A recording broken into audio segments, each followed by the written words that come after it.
Hi guys, Mila Tarot here. Welcome back po for your kapalaran sa pag-ibig. Para po ito sa mga Earth signs, Taurus, Virgo, and Capricorn. Maglalagay na lang po ako ng timestamp sa may description box para po mapuntahan ninyo ang inyong zodiac signs. Pero syempre, this is a general reading, kaya hindi po lahat ay makaka-relate. Okay, so we will start po with Taurus. Ano kaya posibleng pagdaraanan ng mga Taurus sa mga susunod na mga araw? We have here the 6 of Fire, the 9 of Air, the Ace of Water, and the 2 of Water. Okay. Maaaring sa mga susunod na mga araw ay may magbibigay sa'yo ng too much attention, too much time, ganyan. It can be a water sign, Cancer, Scorpio, Pisces. It can also be Gemini. Okay. Parang dahil sa pagbibigay niya sa'yo ng sobrang attention, parang nag-overthink ka or nalilito ka kung bakit kanya binibigyan ng attention. Okay, parang iniisip mo, ano bang gusto niya sa akin? Ano bang intention niya? May gusto ba siya sa akin? Gusto niya bang magka-relationship kami? Pwede. Okay, pwedeng gusto niya na magka-relationship kayo at pwedeng pareho kayo ng nararamdaman para sa isa't isa. Okay? And then we have here the Hermit. Pero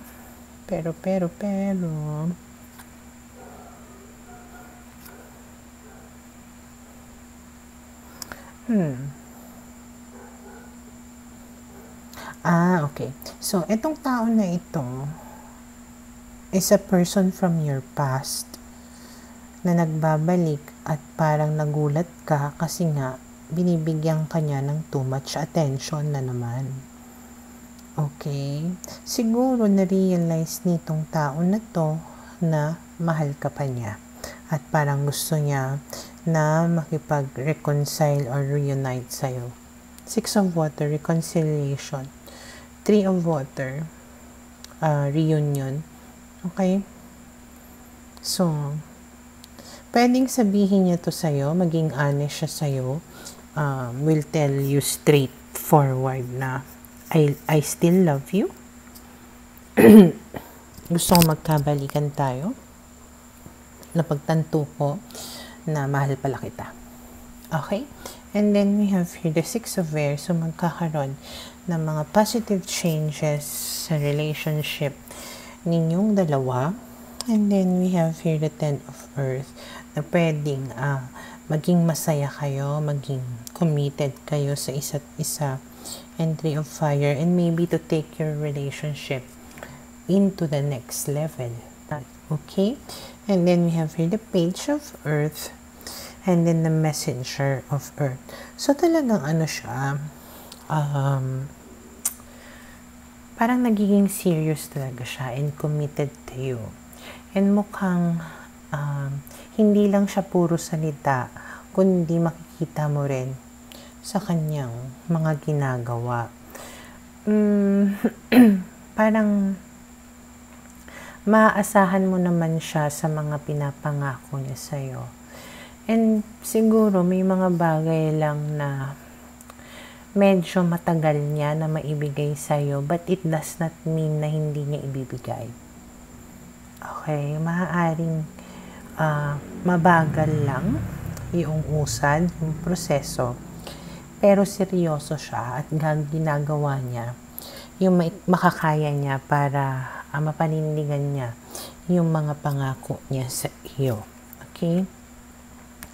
And then we have here the Fool.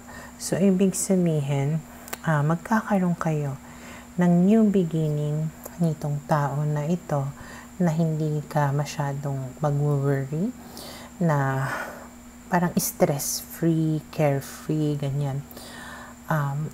In other words, masaya. Okay? So, for now, ito yung nakikita ko na posibleng mangyari sa mga Taurus.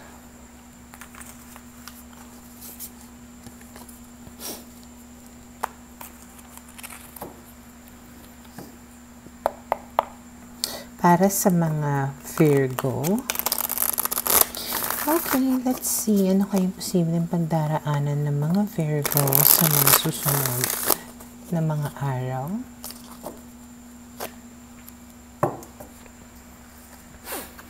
We have here the Page of Fire, the Ten of Fire, the Queen of Air, and the Four of Air. Okay. If you are dealing with a fire sign or air sign, maaaring itong tao na ito ay may dala na mga problema. Okay? Parang magme-message siya sa'yo at puro problema na lang yung sasabihin niya sa'yo. And maaaring away-awayin ka pa nitong tao na ito. Okay? Parang nagger yung dating niya or masakit magsalita at talagang puro problema. Okay? Stress na stress ka sa tao na to at parang gusto mo na lang na mag-time out muna, lumayo, mag-relax sa tao na ito. Okay? And then we have here the Empress,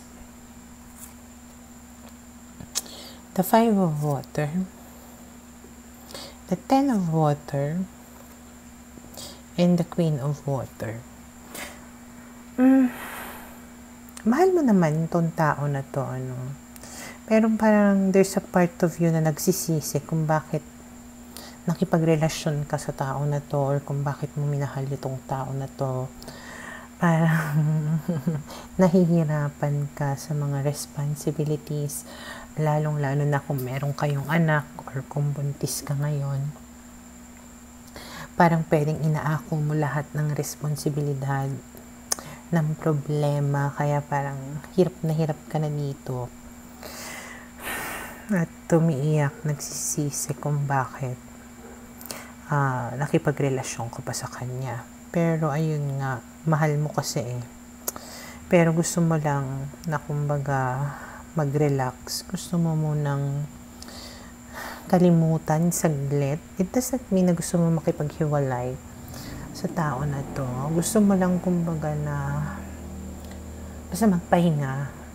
Okay? Kasi pagod na pagod ka eh. And then we have here the Messenger of Fire, the Queen of Earth, and the High Priestess. Pero, itong person mo, pwedeng patuloy na magme-message sa'yo. Pwedeng hindi mo siya kikibuin. Lalong-lalo na kung halimbawang ikaw yung nagtatrabaho, ikaw yung busy or ikaw yung may kaya, tapos siya puro bisyo. Okay? So, bibigyan mo siya ng silent treatment kasi napapagod ka na nga eh. Gusto mo muna ng pahinga. Ayaw mong patulan kumbaga yung mga pinagsasabi niya sa'yo. And then we have here the Four of Earth, the Star.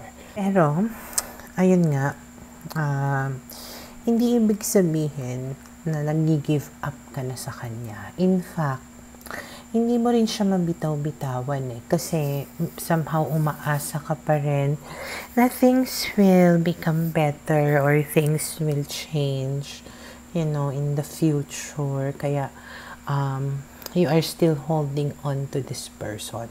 And then we have here the Emperor. Yun nga lang, itong person mo, medyo ma-pride. Lalong-lalo na kung siya yung may problema or siya yung may pagkakamali. Pwedeng hindi niya ina-admit na siya yung mali. Okay? Or hindi siya lulod sa'yo, hindi siya hihingi ng tawad sa'yo, or hindi siya magpapakumbaba. Parang ikaw pa yung aawayin niya, ikaw pa yung sisisihin niya. Na ikaw para sa kanya ang mali. Kasi nga, ma-pride siya na tao. And maaaring palagi niya lang pinapairal yung galit. At ikaw naman, tanggap ka lang ng tanggap. Kasi nga, mahal mo. Okay? So, pwedeng magpalit yung energy, depende. You just apply yung mga sinabi ko according to your situation. Okay? But for now, ito yung nakikita ko na posibleng mangyari sa mga Virgo.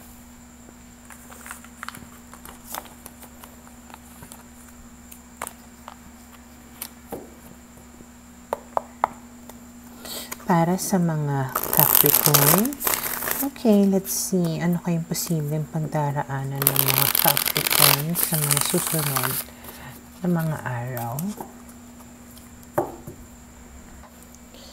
Okay, so we have here the King of Air, the Page of Air, the Messenger of Fire, and the Nine of Fire. Okay, so if you are dealing with an air sign, Gemini, Libra, Aquarius, or Sagittarius. Okay, so malaki yung chance na magre-reach out sa'yo. Itong tao na to, magme-message. At meron siyang masasabi na masakit na parang hindi mo kakayanin, na parang masyado kang nasaktan at pwede mo siyang i-block, okay, or layuan, or hindi mo nakausapin muli, or basta ayaw, you don't want to deal with this person because of that something na sasabihin niya sa'yo. Okay?